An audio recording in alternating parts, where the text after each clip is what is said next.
Bakit hindi gumagamit ng scope ang world's deadliest sniper? December 1939, isang grupo ng Soviet soldiers ang dahan-dahang umaabante sa isang malamig na kagubatan sa Kola, Finland. Lahat sila ay alertong nakabantay sa kanilang paligid nang makarinig sila ng maliit na putok. Tinamaan ng bala sa dibdib ang isa sa kanilang kasamahan at agad itong namatay. Dinaglaon ay nakarinig na naman sila ng pangalawang putok at isang kasamahan na naman ang natumba. Hindi nila alam kung saan galing ang putok, pero alam nila kung sino ang sniper na pumipitas sa kanila paisa-isa.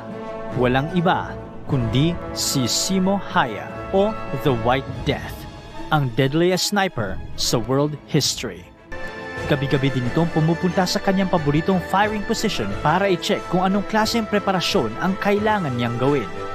Sa Winter War, nasa mahigit kumulang 505 na kalabang sundalo ang kumpirmadong napatay ni Simo Haya, ang pinakamataas na kill count ng isang sniper sa kasaysayan.